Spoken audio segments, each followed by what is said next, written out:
So that you say in the book, there is masculine order and feminine chaos. No, actually, I say that those are symbolic representations of the two things. Right, okay. So why? Why is order masculine? I think it's because our primary social hierarchy structures are fundamentally masculine. And that's not the patriarchy?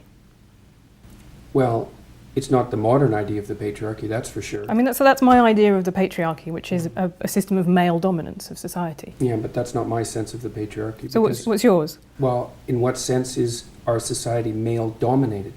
The fact that the vast majority of wealth is owned by men, the vast majority of capital is owned by men. Women do more unpaid labour. Very tiny proportion of men, and a huge proportion of people who are seriously disaffected are men. Most people in prison are men. Most people who are on the street are men. Most victims of violent crime are men. Most people who commit suicide are men. Most people who die in wars are men. People who do worse in school are men. It's like, where's the dominance here precisely? What you're doing is you're taking a tiny substrata of hyper-successful men and using that to represent the entire structure of Western society. There's nothing about that that's vaguely appropriate. But I could say equally well that most rape victims are women. Terrible things happen to people of both sexes. And you could say that with perfect utility, but that doesn't provide any evidence for the existence of a male-dominated patriarchy. Well, it just means that terrible things happen to both genders, which they certainly do. But there are almost no women who rape men, for example. So that is an asymmetry there in sexual violence. Well, yes, there's an asymmetry in all sorts of places, but that doesn't mean that Western culture is a male-dominated patriarchy. The fact that there are asymmetries has nothing to do with your basic argument. No, but you might equally... This is a trope that people just accept. Western society is a male-dominated patriarchy. It's like, no, it's not. That's not true. And even if it has a patriarchal structure to some degree, the fundamental basis of that structure is not power, it's competence. That's why our society works. It's only when a structure degenerates into tyranny that the fundamental relationships between people become dependent on power. It's not power. If you hire a plumber who's likely to be male, it's not because there's roving bands of tyrannical plumbers forcing you to make that choice. And it's the case with almost every interaction that you have at the face of our culture.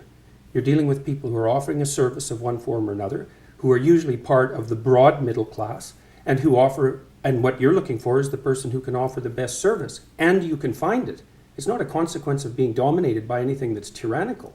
And then again, our culture, our Western culture, which is by no means perfect, and certainly has tyrannical elements like all cultures do, is the least tyrannical society that's ever been produced, and certainly the least tyrannical society that exists now. So where's the patriarchy exactly in all of this? Well, saying that it's the least tyrannical society is not the same as saying it's not a tyrannical society. That's exactly why I said it was the least tyrannical But that's society. what I mean. So you haven't debunked the existence of patriarchy then. You've said that actually now is better for women. I don't have to debunk it. You have to demonstrate its existence. Right. You live in the best society that's ever been created. I was reading about some Indonesians... Do you mean me as a woman or me as a 21st century person in the world? I mean us, yeah. I mean, I'm incredibly grateful for what I have, but to me the project of politics is... construction of a tyrannical patriarchy. You're grateful for the productions of a tyrannical patriarchy. How does that make sense? Because I think life is good. I think it could be better. That's what being fine. a progressive That's a means. perfectly reasonable proposition. But that isn't commensurate with your claim that you're the beneficiary of a tyrannical patriarchy. Why not? How can it be good if it's the consequence of a tyrannical patriarchy? Tyranny isn't good, is it? I mean, that's the definition of tyranny. Something that isn't good, and yet it's produced all these things that you're grateful for.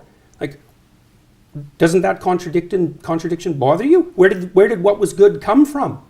I think I'm benefiting actually from a lot of things that I don't support, that are unearned privileges in my life. I think that's absolutely true. Like your job? Like I have a very good job. I had a loving family. Quit.